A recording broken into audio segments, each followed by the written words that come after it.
The village still smoked when Kael Rhydoor rode away. Grey plumes rose in thin, tired ribbons against the overcast sky, carrying the sour stink of damp ash and charred herbs. His cloak was gritty with soot, the leather of his gloves creaked when he tightened his hands on the reins. Behind him, the witchfinders of the Order were already methodically sifting ruins, stamping out embers, cataloguing remnants with the same dry precision they used to list sins. "You did well, Rhydoor," High Inquisitor Marouin had said, clasping his forearm before sending him off. "Few can sense a witch as cleanly as you. The realm owes you another debt." Kael had bowed, because that was what was expected. But the words tasted wrong. The village's healer, a grey-haired woman with calloused hands and a trembling smile, hadn't fought when they came. She hadn't cursed him, hadn't screamed. She had only looked at him with profound, devastated disappointment. "You know this is wrong," her eyes had said.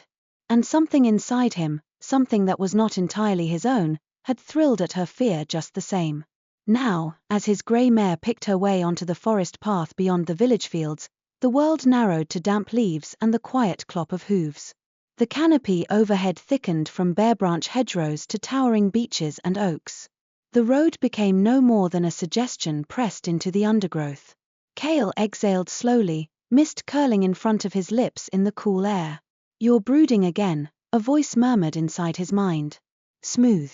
Indulgent. Too close. He didn't answer. He never did when they were this close to people. Even out here, there might be hunters, children, stragglers. If anyone overheard him talking to a voice no one else could hear, they would call him possessed. And they would be right. "You should be proud," Vyrath went on, unbothered by Kael's silence. "Efficient work. The Order preens when you succeed. I rather enjoy watching them dance for your approval." "It's my approval they seek, is it?" Kael muttered, low enough that the mare's snort nearly covered it. "Of course. You are their finest blade. Their divine hound. They believe a holy fire guides you." A lazy chuckle. If only they knew. Kael's jaw tightened. He guided his mare along the path, letting the forest swallow the last hint of smoke behind him. This patrol was supposed to be a simple sweep. After the village, Marouin had ordered him to circle the border of Lyswen Forest, to ensure no strays escape cleansing. Strays. As if witches were vermin. Vyratha's presence pressed faintly at the back of his skull, like the promise of a headache. The demon was rarely still anymore. When Kael was younger, Vyrath had been a whisper, a shadow of a thought. Over the years, that shadow had grown teeth. Kael focused on his surroundings. It helped. The forest was not quiet, not truly. Small things moved in the underbrush, the wind whispered through the canopy, a distant stream murmured. And beneath it all, an undercurrent only he could feel, the low, steady hum of essence flow, the world's lifeblood thrumming through roots and rock and living things. He supposed the Order would call it corruption if he tried to explain it. So he didn't. There. Vyratha's attention sharpened, like a snake lifting its head. "Do you feel that, Kael?" He already did. A faint brightness against the background hum, not unlike the way a candle disturbed darkness. A small, soft flare of magic, not wild and jagged like hexcraft, not cold and precise like ritual workings. This was warm, gentle. His hands moved without thinking, gathering the reins in one hand as the other slid down to rest on the hilt of the sword at his hip. He slowed the mare to a careful walk. "Direction," he murmured. "Left," Vyrath said at once, hungry interest coating the word. "Deeper. Near moving water." Kael turned the mare off the faint path into the thickening trees. Branches scraped his pauldrons, damp leaves brushed his boots. Sunlight filtered down in mottled patches, glinting on a spiderweb beaded with moisture. The essence grew clearer with each step, like following a scent. He dismounted when the undergrowth grew too dense for the mare and tied her to a low-hanging branch. The magic source pulsed, steady and unafraid. That was unusual. Most witches, once the Order began sweeping regions, pulled their magic tight around them like a cloak. Kael moved silently among the trees, his boots barely disturbing the carpet of leaves. His breathing deepened, steady and measured. The flare of essence expanded not powerfully, but with sincerity. It felt like watching a small fire kindled to warm chilled hands, not a blaze meant to scorch. Interesting, Vyrath purred. Soft. Sweet. I haven't felt a signature like this in years. Kael ignored him. He slipped between two mossy boulders, ducked under an arching branch, and came to the edge of a small clearing. A shallow stream ran through it, clear and bright over smooth stones. On the far bank, a stag lay half on the shore, half in the water, its flanks heaving. Dark blood seeped from a ragged wound along its side, staining the stream where it mingled.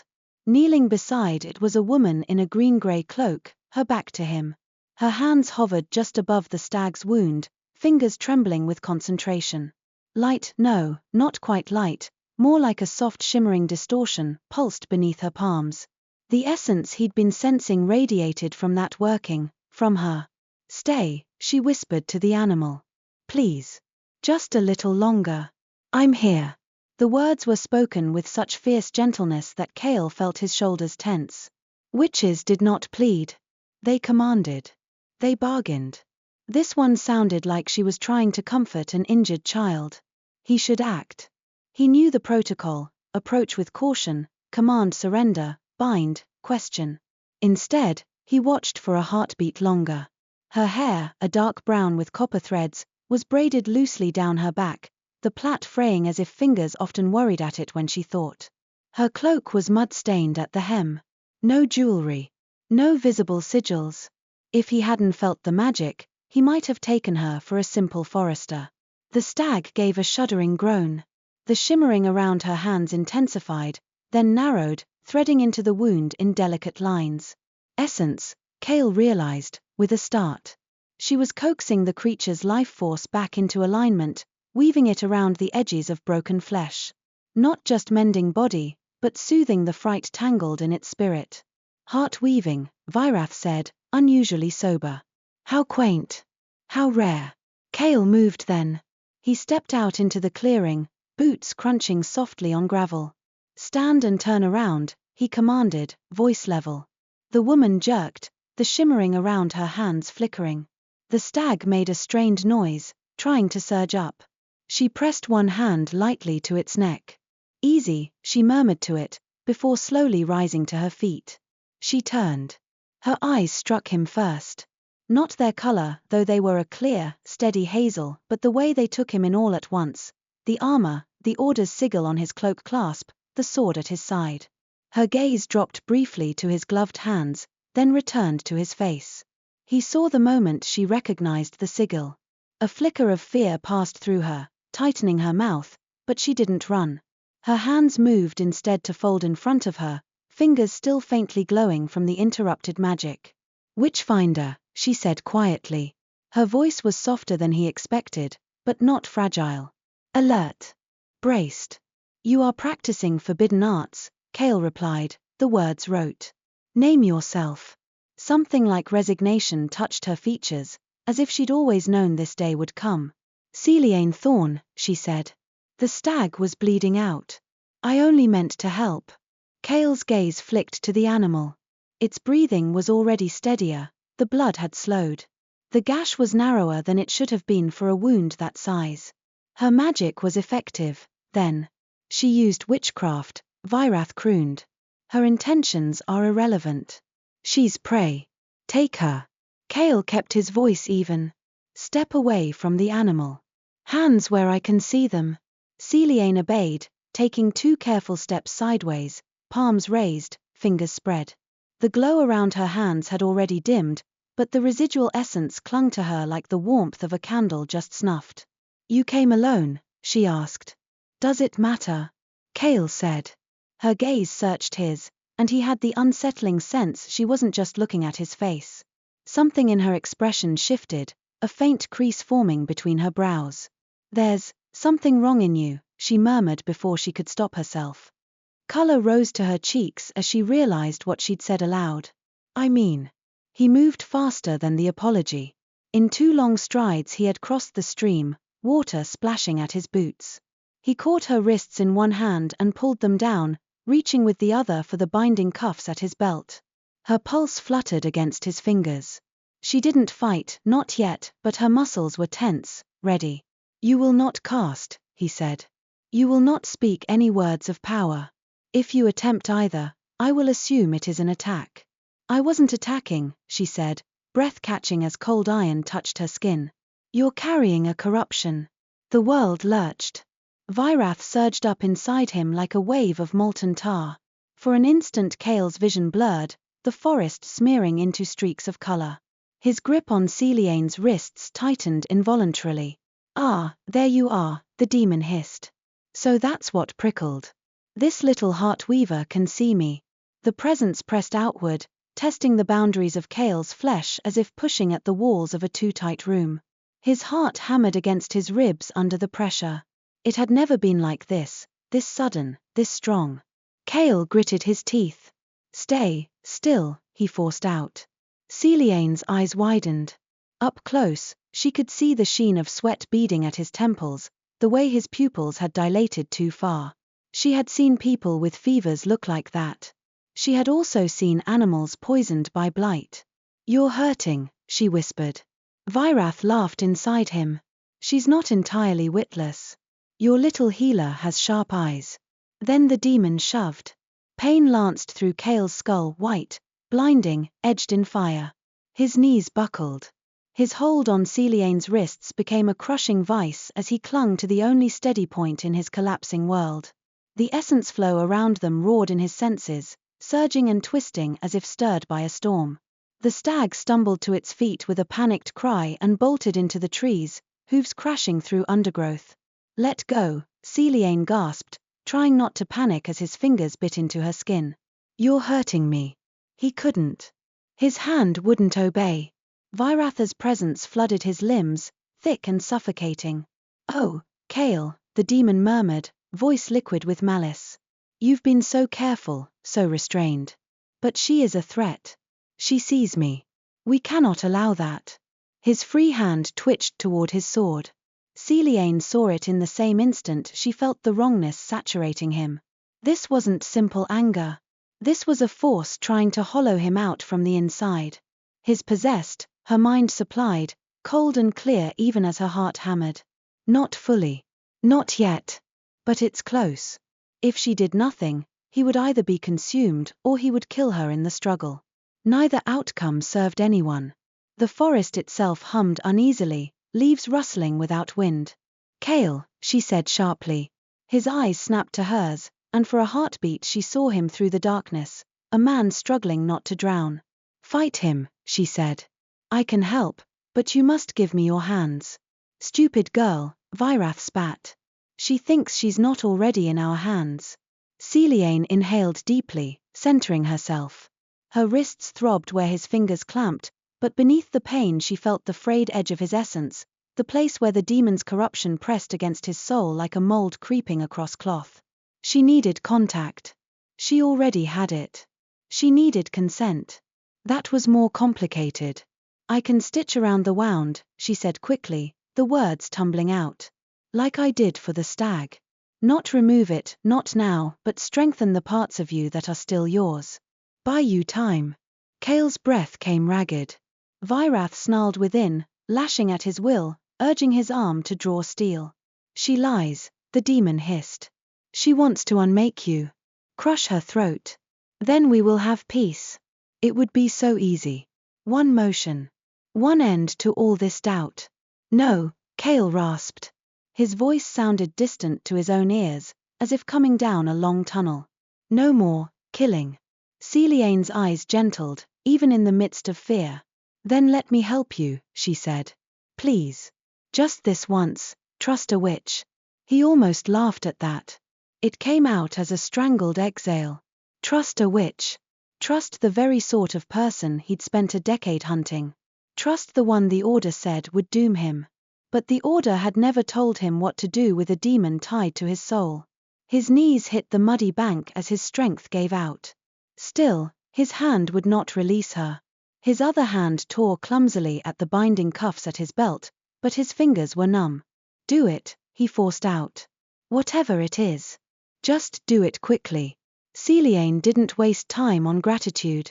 She stepped closer, ignoring the pain in her wrists, until she was within a breath of him. Mud smeared her skirts, cold water soaked the hem. She turned her hands in his grip so their palms met, fingers aligning. His skin was hot, feverish. Under it, she felt a tremor that wasn't quite physical. Seliane closed her eyes. The world narrowed. The stream's murmur faded. The rustle of leaves settled into a hush. Even the demon's snarling dimmed in her hearing, though she could still feel it, lurking at the edges like a bruise. She let her breathing steady and reached for the essence flow, not out there, in the forest, but here, where it tangled in the man kneeling before her. At first, all she felt was turmoil. Sharp, jagged bursts of rage and disgust and fear, some his, some not. She pushed past them gently, like parting tall grass, until she found the underlying thread that was simply Kael. Tired. Cautious. Worn thin, but surprisingly intact. She anchored herself there. I'm going to weave around him, she murmured, mostly to keep her own focus. You will feel pressure. Heat. Kael's grip spasmed. Already do, he muttered, but the words were slurred. Seliane called up her magic. It rose from a deep, quiet place in her chest, flowing down her arms in a warm hum. Her palms tingled where they pressed to his. Slowly, carefully, she extended that warmth along the thread that was Kael, tracing the places where corruption gnawed. It felt like working around a splinter lodged too deep to remove without tearing half the flesh with it. The demon's essence was embedded in him, dark and oily, whirling through his veins of spirit. Vyrath recoiled at the touch of her magic, then struck back, a lash of cold that made her flinch. Get out, it hissed. This meat is mine. You overreach, Seliane whispered, eyes still closed. You poison what you sit in. If he dies, so do you. For a moment, the demon stilled, considering. Then it laughed, a sound that rippled through Kael's bones. If he dies, I find another shell. Seliane didn't answer. Her magic was not designed to argue. It was meant to mend. She began to weave. She threaded warmth between Kael's frayed edges, reinforcing the places where his own was still held. She wrapped soothing strands around the raw interfaces where demon essence met human soul, dulling the sharpness, shoring up the boundaries. The work was slow, delicate. Each misstep sent a jolt through her body. Kael hissed as the pressure intensified inside him, but he didn't pull away. The demon raged, slamming against the new barriers she spun, but the more it thrashed, the more it tangled itself. Heat built behind Seliane's eyes. Her heart pounded. Sweat dampened her hairline under her hood. She could feel Kael's memories brushing against her, a flash of a boy in a burnt-out chapel, Marrowan's hand on his shoulder, the first time Vyrath had whispered his name. She didn't linger. This was not about knowing him. It was about holding him together. Finally, when her arms trembled and her legs threatened to give out, she felt the balance shift. The demon was still there, coiled and furious. But its hold no longer flooded every corner. Its voice was muffled, as if speaking through thick cloth. Kael's essence, though still strained, no longer felt on the verge of tearing. Seliane let the weave settle, tying off the last strands with a mental twist. The magic subsided with a shuddering sigh through her body. The world rushed back. Bird calls, distant and tentative. The stream's chatter. The harsh sound of Kael's breathing. His grip on her wrists loosened, fingers slackening. He swayed, then slumped forward, catching himself clumsily on one hand in the mud. Seliane pulled her hands free, cradling them against her chest. Red marks ringed her wrists where his gauntleted fingers had bitten deep. They would bruise later. For now, they only throbbed. Kael lifted his head. His eyes, when they met hers, were still shadowed, but the wild, glassy sheen had gone. Beneath the exhaustion, there was clarity. And something like bewilderment. What did you do? He asked hoarsely. Seliane swallowed, suddenly aware of how close they were, how easily he could still choose to arrest her, cuff her, drag her to whatever bleak halls the order used for questioning. Wove a brace, she said, voice unsteady but honest. Around the worst of the corruption. It's not gone. But it will be quieter. For a time. Vyratha's presence still lurked in the depths of Kael's mind, simmering with thwarted anger. Yet when it tried to surge, the movement met resistance, a flexible, resilient barrier that pushed back just enough. "You meddling little," the demon began, but the words dissolved under a strange, muffled pressure. Kael blinked at the comparative silence. For the first time in years, his thoughts did not immediately have to share space with Viratha's commentary. He drew in a slow breath. It shook. "You risked yourself," he said, studying her. "For me. When I was about to," he glanced at his sword hand in disbelief. "I could have killed you." "Yes," Seliane said simply. "Why?" The question came out sharper than he intended. She held his gaze, hazel steady. "Because you were drowning," she said. "And I know what it is to watch something you love sink and not be able to reach it. I will not stand idle when I can reach." "Love?" he almost asked. But there was no time to unravel her history, and the word hung between them without elaboration. Instead, another question clawed its way to the surface. "You said this will only last for a time," he said. "How long?" "A few weeks," she guessed, rubbing her wrists absently. "Less, if the demon fights constantly. More, if you're careful. Either way, it's borrowed time." Borrowed time. Kael had been living on that for years. Somehow, knowing it was measured so clearly now made his stomach knot. He pushed himself to his feet, unsteady but upright. For a moment, they simply stood there, facing each other on the muddy bank, the stream chattering obliviously between them. Protocol whispered in his mind, "Bind the witch. Return to the order. Report everything. Let the inquisitors decide what to do with the demon inside you." But in the newly quiet space of his thoughts, another possibility flickered. This woman, this witch, had succeeded in doing something no rite, no prayer, no self-imposed discipline had ever managed. She had pushed Viratha's claws back, even if only a fraction. The Order would not see that as mercy. They would see it as leverage. "Seliane Thorne," Kael said at last. She stiffened, bracing for the inevitable. "In the name of the Order," he went on, "I am obligated to take you into custody." Her jaw tightened, but she did not plead. "I understand." He took a step toward her, then stopped. He saw the red marks on her wrists, the mud on her hem, the faint tremor in her fingers. He remembered the village healer's eyes, full of despair as they dragged her away. He remembered the way Virath had almost turned his own body against him moments ago. It would be safer, a part of him said, to hand Seliane over and be done with it. To let men like Marouan deal with what they didn't understand. To fall back into protocol and obedience and the deadly comfort of not having to choose. The new quiet in his head left space for another thought. "If you give her to them," Virath whispered faintly, finding a crack in the barrier, "they will learn what she can do. They will make her a tool. For us or for themselves, it hardly matters. Someone will bleed." Kael did not know if the demon spoke truth to manipulate him or spoke truth because deceit was unnecessary. He only knew that, for the first time, he had the chance to make a decision before Virath drowned it out. He reached for the cuffs at his belt and held them out to her instead. Her brows knit. "What?" "Put them on," he said. "In front. Loosely. If anyone sees us, it will look proper." Wariness flickered across her face. "So you are arresting me." "I am escorting you," he corrected quietly. "For now." "To where?" she asked. He hesitated. The default answer, the Order's citadel, rose to his lips, but something in him balked at saying it. "I don't know yet," he admitted.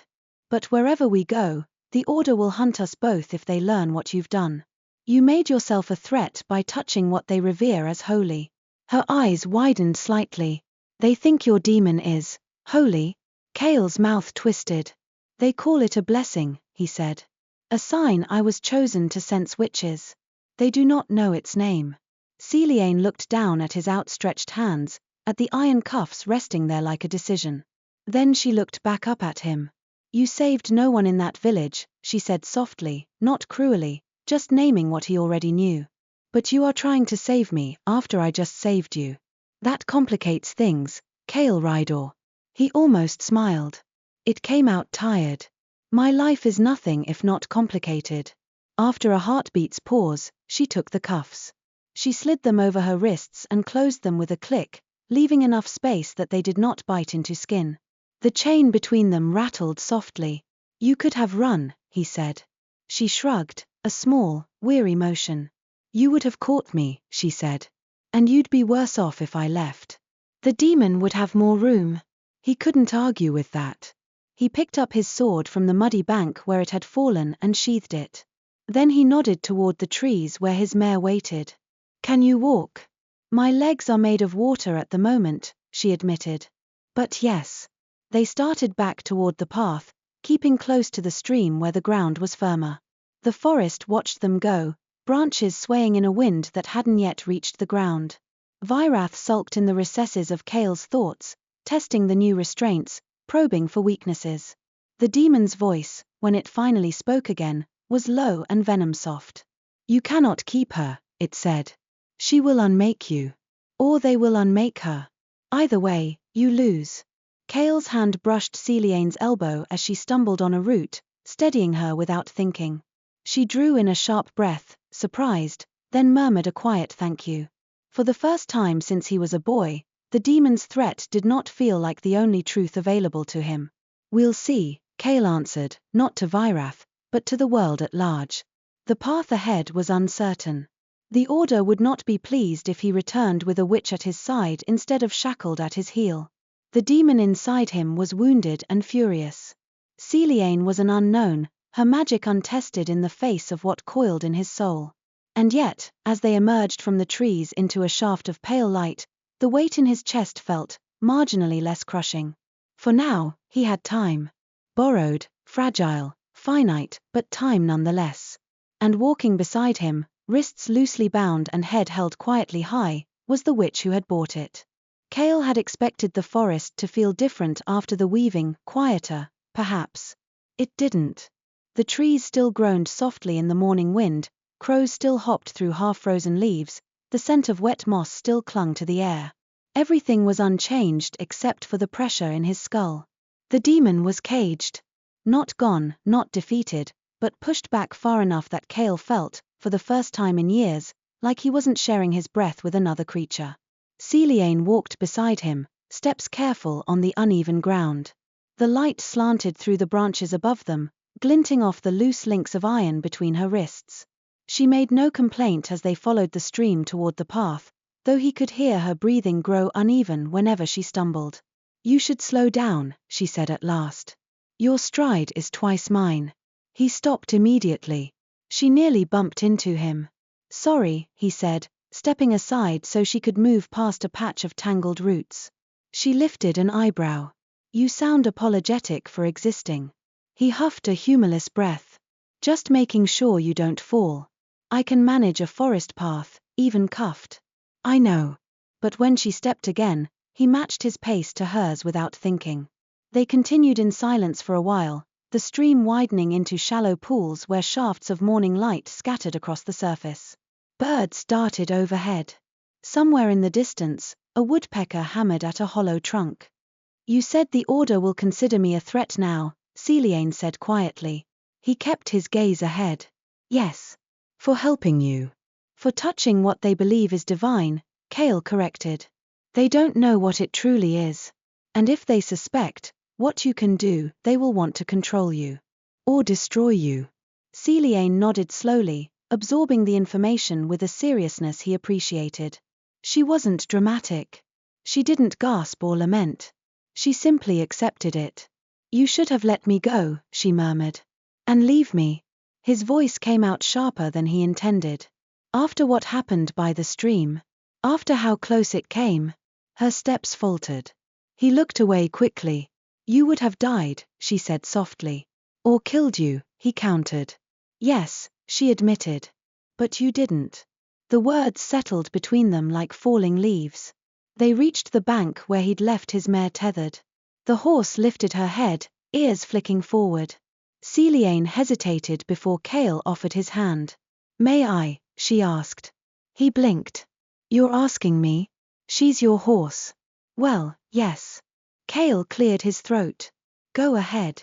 Seliane extended her fingers near the mare's muzzle. The animal sniffed her hand, then nudged it approvingly before lowering her head again. "She likes you," Kael observed. Most creatures do, unless they're in pain. She glanced meaningfully at him. I'm not an animal. Sometimes the line is thin, she replied, a wry softness in her voice. He almost smiled. She placed her foot in the stirrup but hesitated. Could you? Kael stepped behind her and steadied her waist, lifting gently until she swung one leg over the saddle. Her breath hitched at the sudden movement, whether from exertion or surprise at his touch, he didn't know. He mounted behind her, careful not to crowd her despite necessity. The cuffs clinked softly as she held the saddle horn with both bound hands. Is this uncomfortable? He asked. A little. He leaned forward and unhooked the chain between the cuffs with a deft motion. It loosened enough for her to rest her hands separately while still appearing bound from afar. I won't run, she said. I know, he replied. They set off. The mare's slow gait swayed beneath them, and Seliane's hair brushed his shoulder with each step. He kept his hands light on the reins, giving her space, though her back remained straight and stiff as a bowstring. You're tense, he noted. Someone I met today tried to kill me, she said dryly. Twice, if we count the demon. Kael winced. Fair. And now I'm riding with him into the unknown. You make it sound reckless. It is reckless. He had no argument. The forest path curled along a shallow ridge, the land sloping sharply to the right where trees rose in dense clusters. Far below, a thread of silver indicated another stream. Seliane watched the scenery with quiet intensity, as though memorizing every leaf. Kael, she said suddenly. Someone's coming. He stiffened. Where? She tilted her head slightly. Ahead. 3, no, 4 riders. Their essence is rigid. Harsh. Like stone. His blood chilled. Witchfinders. He drew the mare off the road at once, guiding her into a stand of dense brush. Seliane slid down from the saddle with surprising agility considering her exhaustion. Kael dismounted beside her, lowering his voice to a whisper. Don't use magic unless absolutely necessary. They'll sense it. She nodded. The hoofbeats grew louder. 4 riders crested the ridge, a patrol, silver cloaks gleaming, hounds trotting beside them. Not his unit. Not men who would hesitate. Kael held his breath as they passed. One rider slowed, scanning the tree line. For a moment, Kael thought the man's gaze rested directly on Seliane's pale face half hidden behind a fir trunk. Kael's hand moved instinctively to the sword at his hip. But the rider shook his head, jerked the reins, and continued on. Only after the hoofbeats faded entirely did Seliane exhale. They were hunting, she whispered. Not for me specifically, but for something. Kael's stomach tightened. The order expands its sweeps after a burning. They'll scour every settlement, every glade. With the village gone, they'll assume a witch escaped. They'll blame the wrong person. They usually do. A faint tremor passed through her. What happens if they catch me? His jaw clenched. He knew too well. Dark holding cells. Interrogation disguised as purification. Witches rarely survived. You won't be caught, he said. That wasn't what I asked. He met her eyes. Then don't make me say it. Her throat bobbed as she swallowed. But she nodded. They walked back to the mare. Kael kept his distance as she climbed into the saddle again, but when he mounted behind her, their shoulders brushed. Neither commented. Where will we go? Seliane asked quietly. He considered. The Order patrols the main roads. The nearest village would certainly report a witch traveling with a witchfinder. Lyswen Forest thinned to the north, but the land there was barren and windswept, dangerous without shelter. We'll head east, Kael decided. Toward the foothills. Few patrols go near the cliffs this time of year. Too unstable. Is there shelter? Caves. Old watch ruins. Enough. She nodded. After another hour of riding, her head drooped. She tried to hide it, but the strain in her posture was obvious. You should rest, Kael said. I'm fine. You're exhausted. So are you. He gave a short huff. Yes. But I'm used to it. You just mended half my soul. She blinked. Not half. A third, then. Not that either. Then what did you mend? He asked. She hesitated, then spoke softly. The part of you that was breaking first. He didn't know how to answer that. They stopped by a fallen log near a small clearing. Seliane slid down and immediately swayed. Kael reached out, steadying her elbow before she could fall. Sit, he instructed. She did. He knelt beside the mare to unfasten supplies, water, travel bread, a thin blanket. When he turned back, he found her watching him with an unreadable expression. What is it? He asked. You're different now, she said. Quieter. As if something inside you finally stopped screaming. He didn't deny it. She shifted, wincing as she rubbed her wrists. These marks will darken by evening. Kael's stomach twisted. He crouched beside her and examined the bruising in careful silence. I'm sorry, he said again, voice low. You weren't yourself. That doesn't erase the harm. No, she agreed. But it matters that you regret it. Her tone was gentle, not indulgent. The kind of voice someone used to tend a wound that could not be seen. He sat beside her, leaving space between them but still close enough that their shoulders were almost touching. We should eat, he said. They shared the travel bread, coarse, dry, barely edible. Seliane made a face after a bite, and Kael found himself smothering a laugh. What? She asked, half offended. You've never eaten Witchfinder rations. They taste like despair. That's generous. She nudged him lightly with her shoulder, a small, accidental brush, but warmth flickered through him anyway. He glanced away at once. After they finished, Seliane tucked her hands back in her lap. Kael noticed the faint tremble in her fingers. The weaving took a toll, he said. It did. She looked at him with honest exhaustion. Heart weaving always does. But the stakes today were higher than usual. You risked yourself for someone who meant to capture you. I risked myself for someone who was suffering. Same thing. No, she shook her head. Not the same. He felt her words settle somewhere deep, unsettling old certainties. A sudden rustling in the underbrush snapped both their heads up. From the trees emerged a hunter's hound, nose to the ground. Not a wild dog. Not a stray. One of the Witchfinder's tracking hounds. Kael surged to his feet, reaching for Seliane just as the dog lifted its head, ears pricked, eyes glowing faintly with trained magical sight. It barked once. Warning. Signal. Alert. Seliane froze. Kael didn't think, he simply acted. He grabbed her hand and pulled her behind him as he drew his sword. The hound lunged, sensing its quarry. Kael met it halfway, blade angled just so, striking the flat against its shoulder instead of the edge. The dog yelped and tumbled aside, stunned but alive. Run, Kael said sharply. Seliane did. He caught up quickly, guiding her off the path into thicker brush. Behind them, more barks erupted, multiple hounds now, answering the first. They've picked up your scent, he said. They'll track us unless. Unless what? She asked breathlessly. He stopped so abruptly she collided with him. He turned, gripping her arms gently but firmly. You have to hide your essence signature. I can't, she said. Not while this week. Try. She closed her eyes and concentrated, but her magic sputtered, faint and thin. They're coming, Kael said, hearing hoofbeats again. Seliane exhaled shakily. Kael. I need contact. Just a touch of your essence. Something strong to anchor into.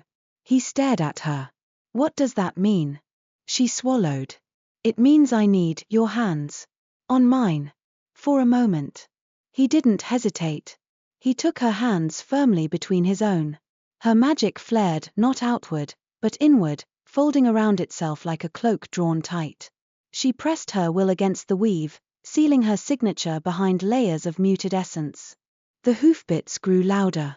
The hounds burst into the clearing they had abandoned seconds ago. And then, confused, they circled, unable to catch the thread of Seliane's presence. The riders cursed. One snapped a whip. The hounds scattered, bewildered. Kael held still. Seliane's breath mingled with his. After a tense minute, the riders turned back toward the road. It was another several moments before Seliane let go of his hands. Her fingertips lingered a fraction longer than necessary. That was close, she whispered. He nodded slowly. Too close. Seliane looked up at him, worry and fatigue softening her features. Kael, the order isn't just sweeping. They're hunting harder than before. Something has changed. He felt it too. A tightening in the air. A gathering storm. We'll need to move fast, he said. And stay off all roads. From now on, it's just us. Seliane nodded. And though fear flickered in her eyes, so did something steadier. Trust. By dawn the next day, the forest had changed around them. The fog was thicker, drifting low through the undergrowth like pale smoke. The air tasted of cold stone and distant rain. Seliane walked with her hood pulled close, her steps uneven but determined. Kael stayed beside her, eyes scanning every shifting shadow. She had slept only a few hours, and even that had been restless. Kael had dozed in brief intervals, waking each time Virath stirred against the magical brace Seliane had woven. The demon had not spoken aloud since the weaving, but its presence simmered, sullen and watchful. The foothills loomed in the distance now, great grey humps rising from the forest floor. Somewhere beyond them lay the old watch ruins he remembered from long-ago patrols. Abandoned places, safe enough to rest. We need shelter, Kael said. Your magic hasn't recovered. Seliane brushed a strand of hair from her cheek. Neither has yours. It wasn't my magic you used. No, she agreed quietly. But it pulled at your essence all the same. If I pushed too soon, the demon could tear the seams. Kael did not say what both of them knew. The weaving had bought him time, not safety. The demon felt the restriction and would not tolerate it forever. They pressed on. As the forest thinned into rocky terrain, Seliane moved closer to him, not from fear, but practicality. The ground shifted unpredictably, loose stones skittering beneath their boots.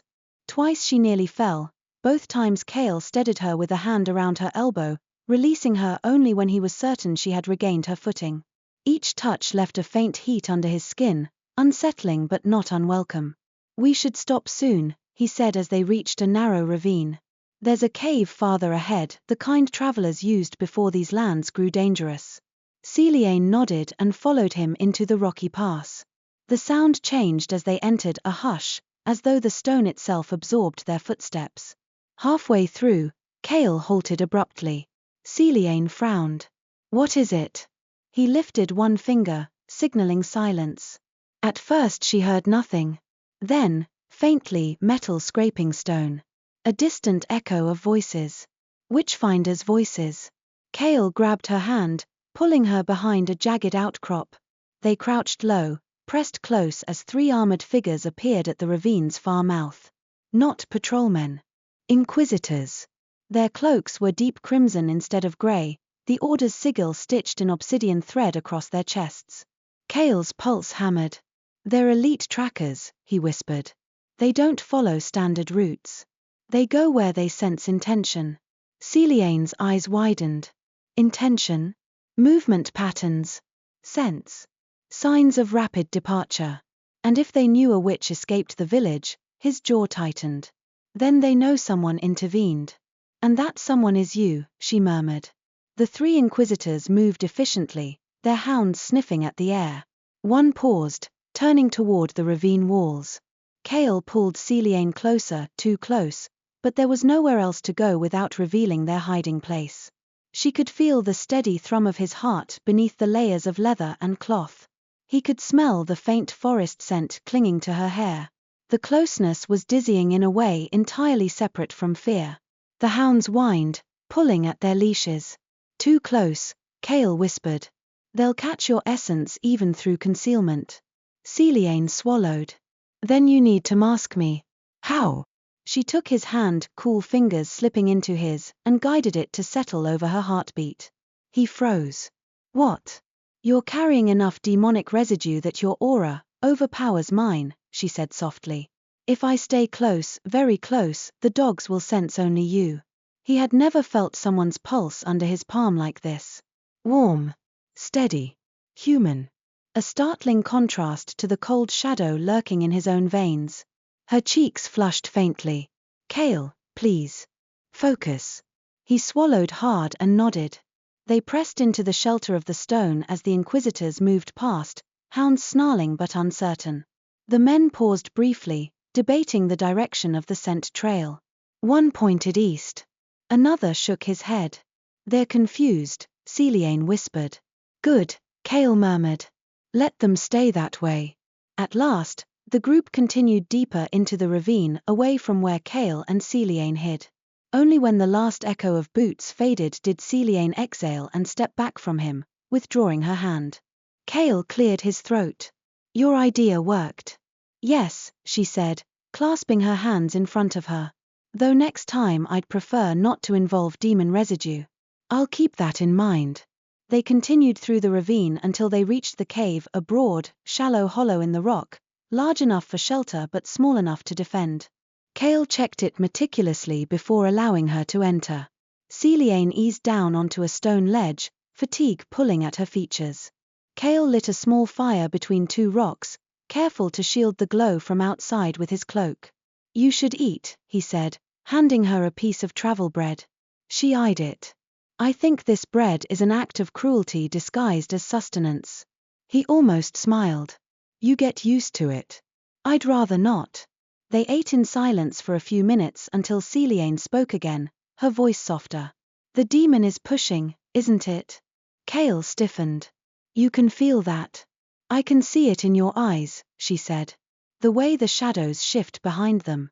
He sat down across from her, arms braced on his knees. "It's angry. But quieter than before. Your weave is holding. For now." He met her gaze. "What you did, no one has ever subdued it like that." "No one has tried heart weaving on a demon-bound soul," she replied. "It isn't common. Or safe." He hesitated. "What did you see when you reached inside me?" She looked away, fingers tightening around the bread. "Pain," she said softly. "Fear. A child trying to be strong for others. And a man who has carried too much weight for too long." His breath caught. "I saw goodness," she added quietly. "Buried, but unbroken." He had no words. After a moment, she spoke again. "I also saw something else. A fracture deeper than the rest. Something the demon is hiding." Kael's spine went rigid. "Hiding?" "Yes. Something old. Something it is feeding from. I couldn't reach it without risking tearing the weave." Kael's voice grew quiet. "What kind of fracture?" She shook her head. "Not enough clarity. But whatever it is, it's the root. If we don't address it, the demon will keep returning to it. Returning. Feeding. Waiting." Kael stared at the fire, the flames flickering gold across the cave walls. "So you're saying," he muttered, "that even if we defeat Vyrath, something in me will still be broken." Seliane's eyes gentled. "Everyone has something broken. Yours just has teeth." He huffed a breath, not quite laughter.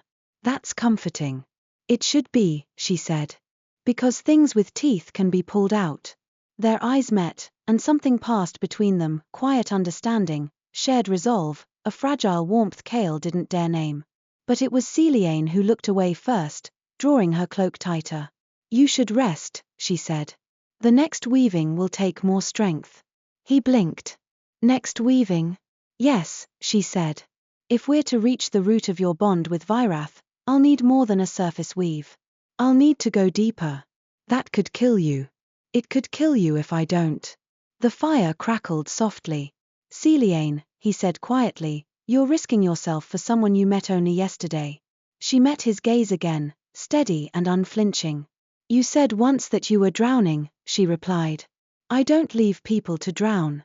Kael swallowed, feeling something tight in his chest. Slowly, he nodded. "All right," he said. "But we will prepare first. And we will do it safely.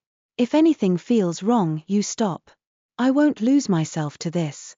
And I won't let you lose yourself either." She nodded once, solemn. They sat in the dim warmth of the fire, listening to distant wind echoing through the ravine. Outside, twilight settled, painting the world in fading silver. Kael leaned back against the stone wall, letting exhaustion seep through him. The quiet inside his mind still felt unnatural, but Seliane's weaving held strong. And for the first time since boyhood, He felt the faintest glimmer of hope, dangerous, fragile, absurd hope stirring beneath the weight he carried. Seliane, across the fire, watched him with that same unreadable gentleness. And he realized, without understanding how, that he did not fear her gaze. As night closed around the cave, each of them drifted into uneasy rest. Neither noticed the shadow moving in the ravine outside. Neither heard Viratha's muffled whisper curling through Kael's dreams. She will not save you forever. And when she breaks, I will take you both. Storm clouds clung to the mountains by morning, thick and low, their weight pressing against the ravine like a warning. Kael woke before dawn, breath quick and shallow, Viratha's muffled whispers evaporating as he sat upright. The demon had been active in his dreams again, scratching, probing, testing the weakened seams of the weave Seliane had placed. Seliane was already awake, tending to the fire with slow, deliberate movements. She looked pale but composed. You didn't sleep, he said. A little, she replied. Not enough. Her voice was steady, but something in her eyes, an unspoken shadow, told him she had been preparing herself for what they both knew must come. They ate in silence, saving their strength. When Kael finally stood, Seliane rose as well. It has to be today, she said. The demon is pushing harder. The weave will hold for a few more hours, maybe, but not a day. He nodded. I know. Her gaze searched his. Are you certain you want this, Kael? What will be attempting is dangerous. More than before. If I go too deep, the demon might latch onto me. Or it may lash out at you. He stepped closer, lowering his voice. What choice do we have? If we don't strike at the root, this ends with me killing someone or dying. Her eyes softened. I won't let either happen. His throat tightened at the conviction in her voice, quiet but unshakable. They left the cave and followed the ravine deeper until the terrain opened into a basin of pale stone and wind-worn grass. At the far end stood a cluster of ancient monoliths, towering pillars marked with faint, glowing runes. The Heartglade. Seliane approached reverently. This place is older than any kingdom. The essence is strong here. It will support the weaving, or contain the damage if it fails. Kael felt it immediately, a subtle vibration beneath his feet, as if the land itself breathed. This is good, she murmured. A place of healing. And danger, he said. If the Order tracks us here. They won't, Seliane said. Not yet. But even she didn't sound certain. She led him to the center of the stones, where the ground formed a shallow circle etched with ancient patterns, essence channels carved deep into the bedrock. Sit, she said gently. He obeyed. She knelt across from him, close enough that he felt the warmth of her breath. Her fingers brushed his as she reached for his hands. Kael, she said quietly, before I begin, I need you to know something. He looked up, heart already bracing. You are not broken because of the demon, she said.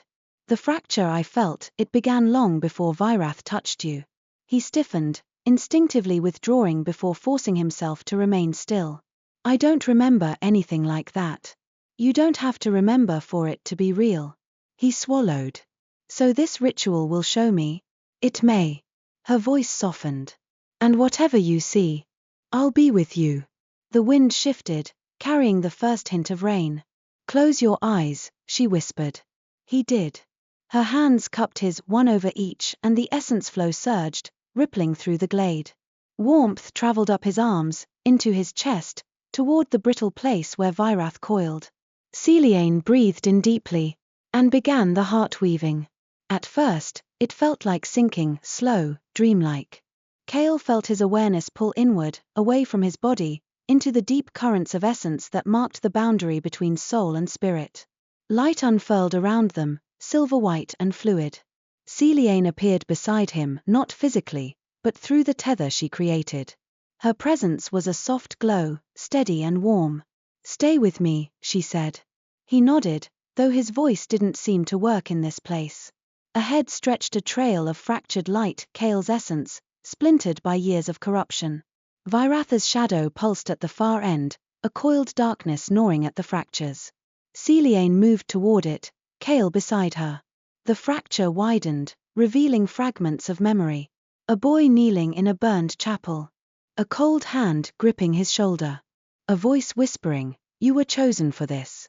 Darkness sliding into his mind like oil. Kael stumbled. "I remember this." "I know," Seliane whispered. "But the fracture goes deeper. Look." Another memory surfaced, the boy again, smaller, hiding beneath a table as shouting filled a cottage. A woman's voice cried out. A crash. Then silence. Seliane gasped softly. "Your mother." Kael clenched his fists. "I don't remember this. I thought she died in a fire." "She did," Seliane murmured. "But you saw it. And someone hid the memory from you." The shadow pulsed at the revelation. Viratha's voice slithered through the glowing fragments. "He begged for salvation," the demon crooned. "I answered." Kael staggered.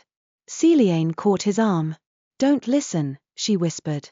But Virath pressed harder, its shadow expanding. "You were always broken, Kael. I filled the void. I corrected your weakness." Seliane stepped forward, anger sparking like gold through her aura. "You exploited a child's grief," she said, voice trembling. "You didn't correct him, you consumed him." She thrust her hand toward the fracture, weaving threads of bright essence around its edges. The splinters trembled, resisting. Then the demon struck. A wave of darkness crashed into them, knocking Kael to his knees.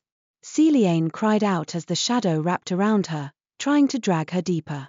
Kael surged toward her, fighting the pull. "Seliane." Her hand reached for him, fingers brushing his, but the shadow yanked her away. And suddenly Kael was alone. Cold seeped into him. The demon towered before him, monstrous and distorted within the spiritual realm, its true form revealed, all jagged limbs, gaping maw, and 1,000 whispering tendrils. "You cannot save her," it rasped. "You cannot even save yourself." Kael stared at it, breath unsteady, but for the first time, he saw something beneath the shadow. Fear. The demon feared the fracture being healed. Feared losing its anchor. Feared Seliane. The realization sparked something in him, something dormant for years. "Resolve. You are nothing," Kael said quietly. "You bound yourself to a terrified child. You fed on me. You twisted my pain. But you did not forge my strength." The demon shrieked, lashing out. Kael slammed his hand into the essence fracture, grasping the splinter that belonged to his childhood, to his grief, to the memory that had been stolen. He pulled. Light erupted. Seliane reappeared beside him with a gasp, freed from the demon's hold. Their hands clasped instinctively. Together, they faced the demon. Seliane channeled the essence around them, weaving the golden strands tighter, binding them to Kael's reclaimed fragment. "Kael," she said, voice fierce, "choose." He looked at the splinter glowing in his palm, the memory of loss, of helplessness, and realized it no longer terrified him. "I choose to be whole." Light surged through the heartglade. The demon howled. And the fracture sealed. The shadow writhed, shrank, and then broke. Darkness shattered like glass, dissolving into whirls of fading smoke. Seliane sagged forward, and Kael caught her as the spiritual realm dissolved around them. They returned to their bodies in a rush. Kael gasped awake, clutching Seliane to his chest. Her breathing was shallow, but steady. Her head rested against his shoulder. The demon was gone. Utterly gone. No whisper. No shadow. No pressure. Just silence. A silence so profound it brought a sting to his eyes. Seliane stirred weakly. "Kael." "It's gone," he whispered, voice breaking. "Seliane, it's gone." Her eyes fluttered open, soft, exhausted, relieved. "Good," she murmured. "Then we did it." He exhaled a shaky breath and held her closer. But the moment shattered. Boots thundered into the glade. Marrowan's voice rang out, sharp and furious. "Kael Rhydoor, step away from the witch." Kael rose, still cradling Seliane, turning to face the approaching inquisitors, their weapons drawn, their eyes burning with zeal. He had no demon now. No unnatural strength. No reason left to obey them. But he had something he'd never had before. His own will. And the woman who had given it back to him. He tightened his hold on her and stood firm as the order closed in. This time, He would not submit. Rain swept into the Heartglade as Marrowan and his inquisitors encircled them, cloaks snapping in the rising wind. Kael stood with Seliane in his arms, her weight slight but steady. The monoliths hummed faintly behind him, the essence still settling from the ritual's violent climax. Marrowan stepped forward, his sword already drawn. His expression was not triumphant. It was betrayed. Kael Rhydoor, he thundered, voice echoing against stone, you have consorted with a witch, performed blasphemous rituals, and severed the holy bond that marked you as chosen.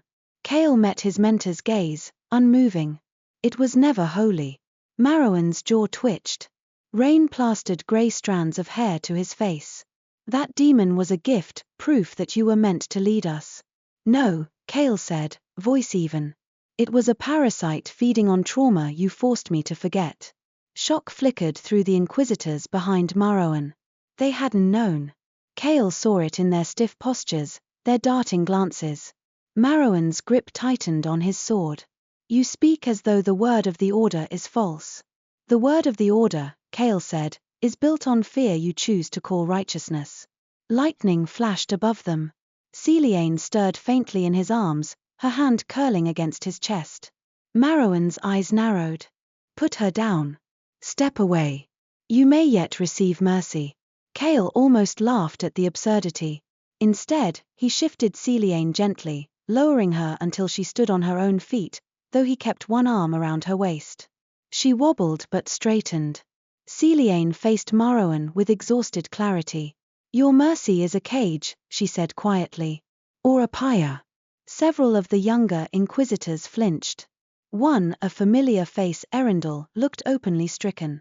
Kael stepped forward, placing himself between Seliane and the encroaching blades. This ends here, Marrowan. Marrowan raised his sword. Indeed it does. He signaled. Two inquisitors lunged. Kael moved before Seliane could speak, drawing his sword with a clean, ringing stroke. Steel met steel, sparks bursting in the rain. He no longer had Viratha's unnatural strength, but he had his own skill, honed over years of training. And he had purpose now. He parried the first strike, pivoted, and deflected the second. The impact jarred his arms, reminding him he was only human again, but he held firm. Kael. Seliane gasped as another inquisitor approached her. Before he could reach her, Erindel stepped in front of Seliane, blade raised, not against her, but against his own brethren. Stand down, Erindel shouted. This is wrong. You know it is. The attacking inquisitor faltered. Erindel, you'll be branded a traitor. Erindel's jaw set. Then let the brand fall. I will not slaughter a healer. Marrowan's fury erupted. Boy. Step aside, or... No. Erindel snapped, matching his mentor's tone with unexpected steel. Kael was our finest. He is no traitor. And this woman, look at her. She's half dead from saving him, not harming him. Rain thundered harder, as if the sky itself wished to drown the confrontation. Kael pushed back his attackers, forcing them 3 paces away. Behind him, Seliane gathered her strength, channeling what faint essence she could muster. Stay behind me, Kael murmured. No, she said softly. This is my fight too. Her voice carried just enough essence that the air shivered. Not a spell, just truth. The inquisitors hesitated. Marrowan did not. He strode forward, sword angled in killing intent.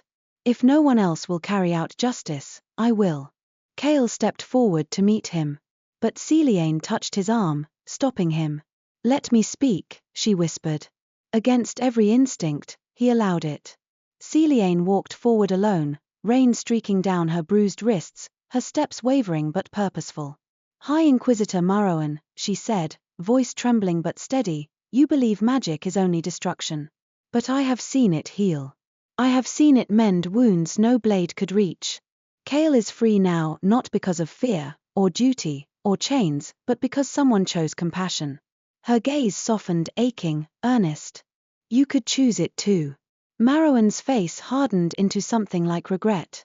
Child, he said coldly, that choice was lost long ago. He raised his sword. Kael moved in an instant. Their blades clashed with a crack that echoed like thunder. Marouin was strong, stronger than Kael remembered. Age had not dulled him. The High Inquisitor pressed the attack, driving Kael back step by step toward the central monoliths. You were meant to be my successor, Marouin snarled. The Order needed you. I needed you.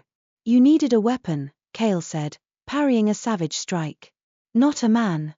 Marouin's fury peaked. He lifted his sword. And the monoliths behind Kael pulsed with a sudden burst of light. Essence swept through the glade like a windstorm, shaking the ground. The ancient stones, awakened by the completed heart-weaving, pushed outward in a ring of shimmering force. Marouin stumbled. Kael steadied himself. Seliane collapsed to one knee as the essence resident in the Heartglade shielded her instinctively. The Inquisitors faltered, shielding their faces.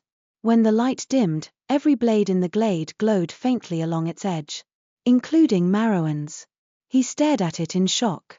The Heartglade rejects corruption, Seliane murmured, rising with effort. It rejects harm done in its name. The Inquisitors exchanged looks, uncertain, shaken.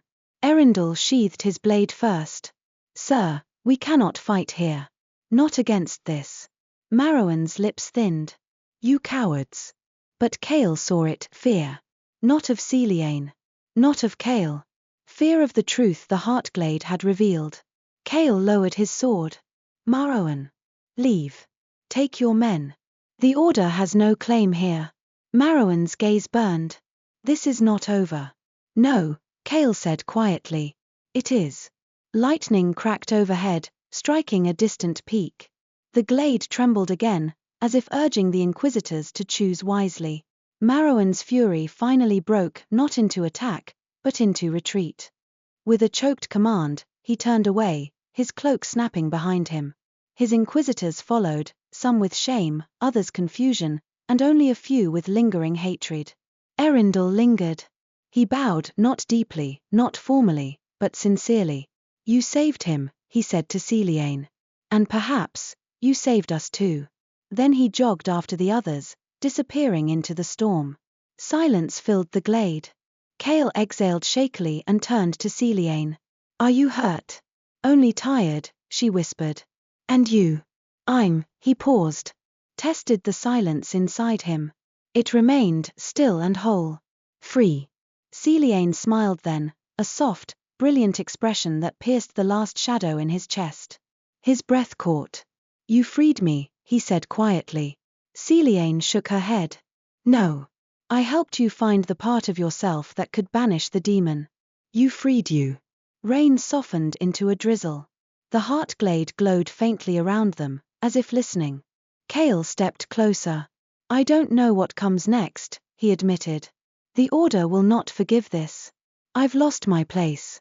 You've lost a burden, she said. Not a home. He searched her face. And you? What will you do? She hesitated only a moment. Return to the forest. Heal what I can. Live quietly. He nodded slowly. And would there be space for someone who needs quiet too? Her breath caught. Her hands trembled slightly, still bearing the faint bruises from his grip days earlier. She placed one hand over his. Kael, she whispered, I made space for you the moment I saw the part of you that was trying to survive. He closed his eyes briefly, overwhelmed. When he opened them, she was still there, gentle, resolute, waiting. He brushed a damp strand of hair from her cheek. The touch was soft, tentative, reverent, something fragile, not yet claimed but undeniably real. Then I'll go with you, he murmured. If you'll have me. Seliane smiled, small, luminous. I will. A hush fell over the Heartglade, warm and accepting, as though blessing the fragile union of two spirits who had found each other through darkness. Kael took her hand. Together, they walked out of the glade and into the rain-washed world waiting for them. Not as Witchfinder and witch. Not as captor and captive. But as two souls beginning a quiet, hard-won, hopeful life. Side by side.